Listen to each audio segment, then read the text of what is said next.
Hello, Narnach here. Welcome back to Path of Exile. We are playing in the hardcore solo self-found Breach League as a beacon of corruption, a necromancer that summons minions and turns them into caustic clouds. Today we're gonna run a Zana daily mission. She's level 4, so that should give us access to roughly tier 4 maps. So let's see what she has in store for us. Slay the corrupted monsters on the Atoll map. Time turns even the vicious volcanoes Tier 3. to hollow shell. So, inhabited by skeletons and has many totems. We got bridges and 28% bonus to pack size. This should be interesting. Basically, it's close to a plain vanilla map as it could be. But it has a lot of extra pack size, so that's good. Also, you, get out of my face, please.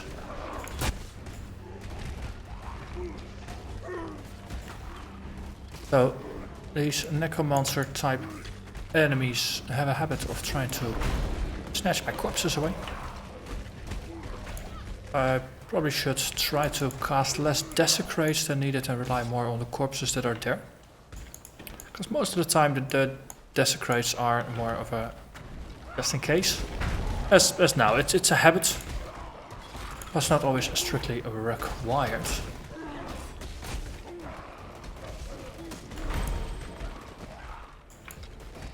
But alternating between casting or channeling, I should say, channeling Wither and casting some raise Spectre to get some extra caustic clouds going works pretty well. And we get an Oasis map. I think that's the one that follows after the desert, thematically very appropriate. The tier 2 map for the top right of the atlas. So at this point we are level 76. We have completed 3 of the 4 tier 1 maps with the blue bonus and unlocked it. Haven't done any tier 2s yet. That's gonna be the agenda for tonight, or for tonight's recording session I should say. Of course, pending lag spikes. Noticed it on the last couple of evenings. After about 8 o'clock the amount of latency starts jumping up rather erratically and annoyingly. So I've currently got about just over an hour left before I expect the ping to become unmanageable / unsafe. But I should be able to get a couple of map runs in and pre-record some videos. And just pick the most interesting of those runs for tomorrow's video. So if you're seeing this on YouTube, then of course something interesting happens during this run. If it's a different video, then something even more interesting happens. Because what I'm doing now with the maps is that I'm basically, sitting down and playing through maybe 4, 5, 6 maps in a row, recording them all as if they were videos, and then I'm just keeping 1 or 2. And we have arrived at an arena, small arena. It's gonna be fun. I think there was a totem boss, wasn't it? Yes, Puruna the Challenger. Ah yes. I don't like you. Here, have some corpses.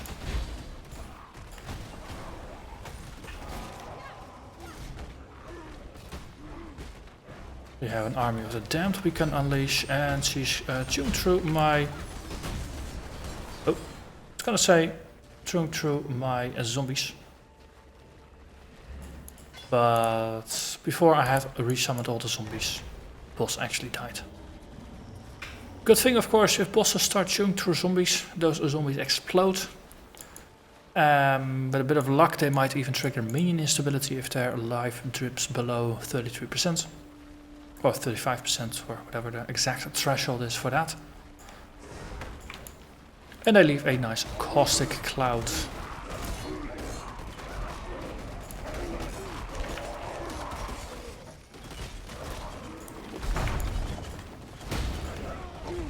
This is at least one map taken care of. Well, one Zana map, that is.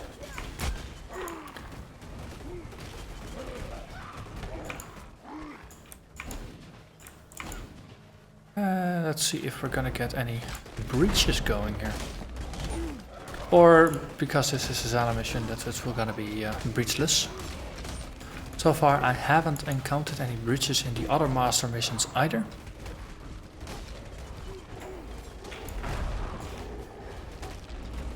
Okay, this is working out rather well. Got a bunch of caustic clouds going from all the raging spirits, as well as from the zombies and spectres that I keep recasting.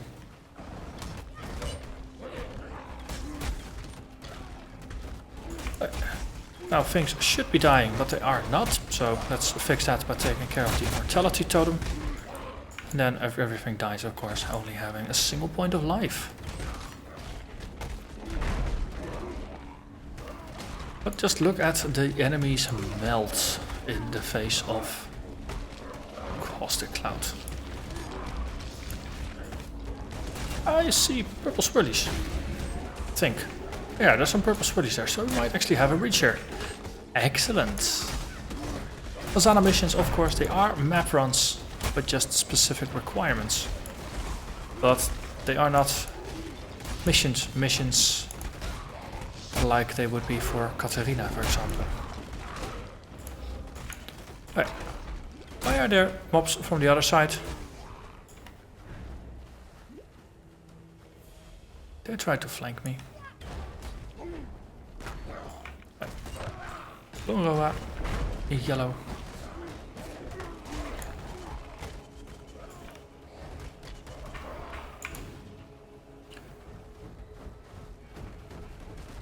So we're just gonna spin up a nice little army of raging spirits here. Got some caustic clouds going. Army of the Damned can come out to play.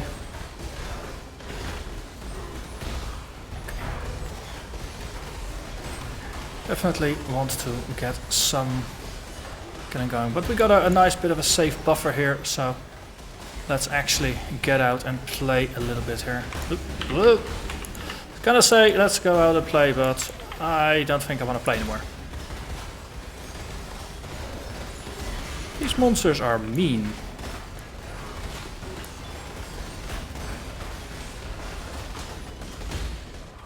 Hey, but we did get a coral amulet.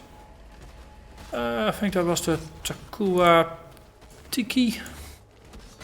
Something along those lines. Araku Tiki, I was very close with that one. 100 evasion while on low life, get some life, get some fire resist and 1% life regenerated while low on life. This is not a low life build, nor do I really plan on being on low on life, so yeah, that doesn't really connect with how I'd like to do that. I am, however, getting pretty full on items, so let's make a quick town stop. Because this is not one with limited stops. Grab all the loot we can get. And let's continue searching for those infected mobs.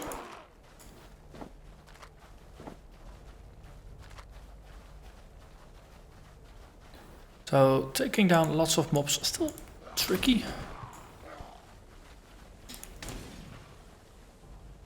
Question is, how are we going to address it? Of course, I mean, we're still running around with a 4-link for our Spectres, or basically a 3-link, because the zombies and the Spectres, they share their minion life and damage links. But the Spectres are not really enhanced beyond anything. And I think it might be time now to start looking at things like increased area of effect, or actually concentrated effect. Avoid manipulation for boosting the chaos damage, so once they get those caustic clouds going, nice boost to the damage they cause.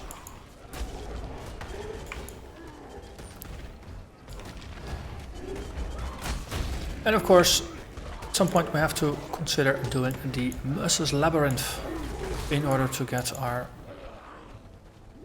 the keystone that drastically makes the Spectres a lot better.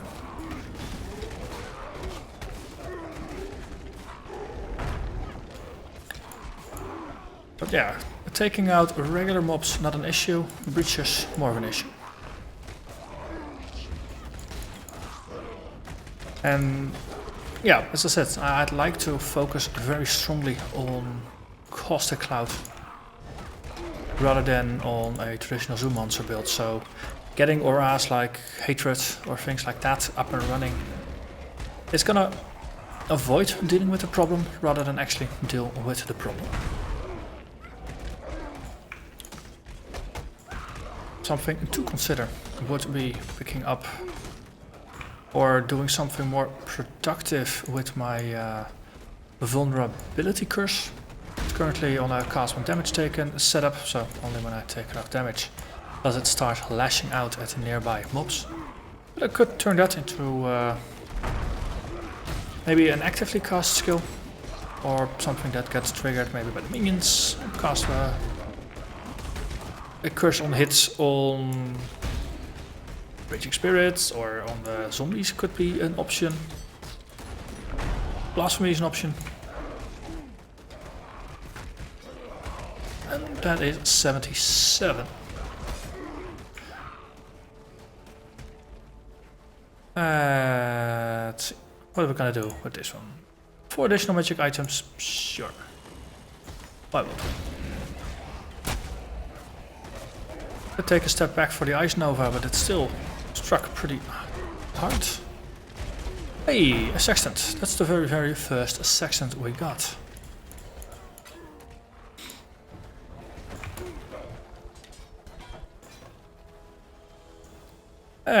Let's spend a skill point. So, last couple of levels I've been spending points getting to Purity of Flesh. After we got Zealot's Oath, this was a very logical next step. Gets us more life, gets us some chaos resistance. Going past that 4000, and with this one probably passing 4200. And getting our chaos resistance ever higher. There are a decent amount of minions that cause chaos damage. Even if it's just for dealing better with those minions that you get to guide along on the Katarina missions, then that already makes it worth it. But no, chaos snakes, things like that. Having more chaos resistance just makes you a bit more protected. Maps with the poisons modifier, of course, always helps. Immortality. Okay, getting attacked a little bit, so sipping from the quartz flask.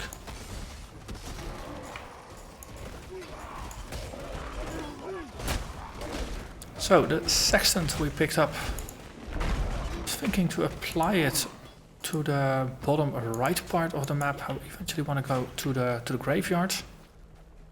But as Artinius nicely pointed out in the comments, the bone helmet is the reason why I want to go to the graveyard.